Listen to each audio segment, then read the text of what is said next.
Topping today's news, the Prime Minister announcing his government has achieved a balanced budget. The official opposition reacts to the budget communication. The U.S. places a pause on interviews for student visas, and the Labour Minister calls out the TUC for its decision to skip the Labor Day parade.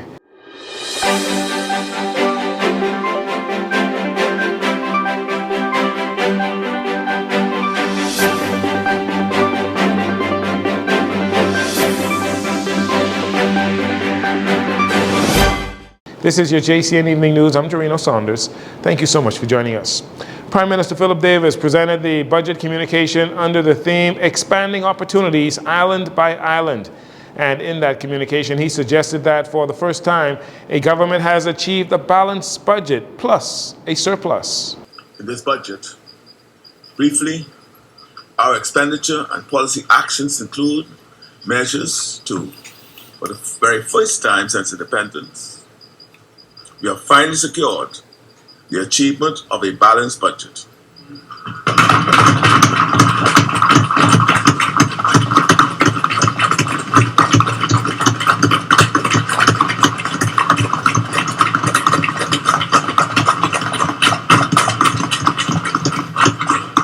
Madam Speaker, more than a balanced budget, a budget with a surplus.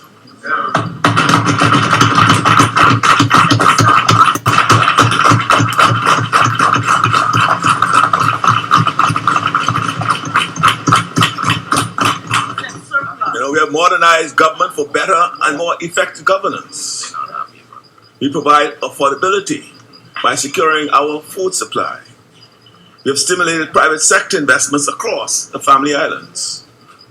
We're ensuring that Bahamians benefit from the use of our natural resources, securing better health outcomes for our citizens, investing in critical sectors such as education, healthcare, national security, and environmental protection. And of course, we're strengthening public infrastructure across the archipelago. The Prime Minister recognized and thanked thousands of Bahamians for their role they've played in helping to achieve that balanced budget without reducing services to the Bahamian people. However, he acknowledged that there is more work to be done so all Bahamians can benefit from the economic recovery. We have made substantial gains, strengthening our country's fiscal outlook and our economy. But before I share the good news, I want to say this. We know that our country's recovery and growth have not reached all Bahamians. I repeat that. I want to say we know that our country's recovery and growth have not yet reached all Bahamians. Good numbers on a spreadsheet are better than bad ones. But we talk to Bahamians every day who are still under a lot of pressure. People struggling to find good paying work they can rely on. People who worry about how or even whether they can build a secure future. Madam Speaker, in order to create in the Bahamas a dynamic, inclusive economy that generates more opportunities in order to construct more ladders to security and to success, we need to do two things. According to the Prime Minister, those two things are to first, create more opportunities for jobs, careers, entrepreneurs, and secondly, to educate, upskill, and train Bahamians to take full advantage of those new opportunities. Meanwhile, in reacting to the budget communication, the Free National Movement says despite the government's claims of a balanced budget, there is an unbalanced reality being lived by most Bahamians. Opposition leader Michael Pintard accused the Prime Minister of selling the Bahamian people a dream of opportunity, island by island. But while the Prime Minister dreams, Bahamians are living a harsh reality, he said. One where the cost of living keeps rising, systems are broken, and families struggle to live the life they deserve, with a recent poll suggesting that 64.7% of Bahamians believe the economy is getting worse and only getting better for a precious few Bahamians.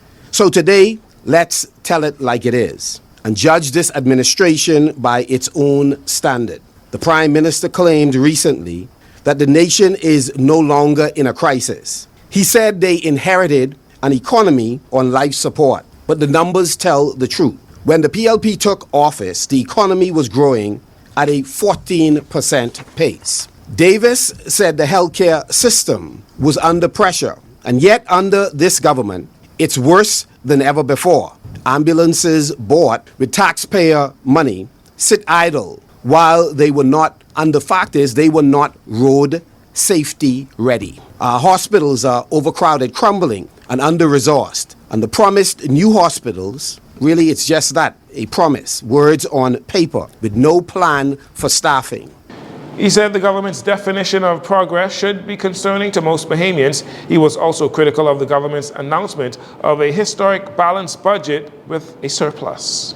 What we do know is crime is up, murders are rising, sexual violence is rising. People do not feel safe, and they don't feel like they can trust this government. This government's definition of progress should concern all of us. They talk about a balanced budget and even a surplus, an announcement that comes as a surprise to all the contractors, nurses, workers, vendors who are still waiting for their payment. When Davis says the government hasn't made any cuts, clearly he has forgotten the people that the government owes. So if there's a surplus, we say to everyone who's owed by this government, all the public servants, all of the vendors, here and abroad, call the government today. They have a surplus. They have more than enough money to pay the bills. Mr. Pintaud argued that there are still thousands unemployed or underemployed and almost 20% of young Bahamians that are still unemployed. The government talks a lot about the numbers, but the real question, he said, do Bahamians feel it in their everyday lives? During the Prime Minister's budget communication, he announced several budget allocations for various investments and exemptions, tax exemptions. They include duty-free imports on energy-efficient appliances like washing machines and dryers, refrigerators, water heaters, air conditioning units, and freezers. Bahamians will be able to import prefabricated homes with the approval of the Ministry of Works. As for the police force, the Prime Minister announced funding for new recruits and new fire trucks and firefighting gear, a new fire station, and a new police headquarters. There is funding provided for upgrades to the Harbor Island dock. Electrical and water upgrades will continue, as well as roadworks throughout the country. And finally, in this segment, if you're hoping to get a student visa for the United States, you're going to have to wait for a while. How long? We're uncertain. On Tuesday, U.S. President Donald Trump's administration ordered U.S. embassies around the world to stop scheduling appointments for student visas as it prepares to expand social media vetting of applications.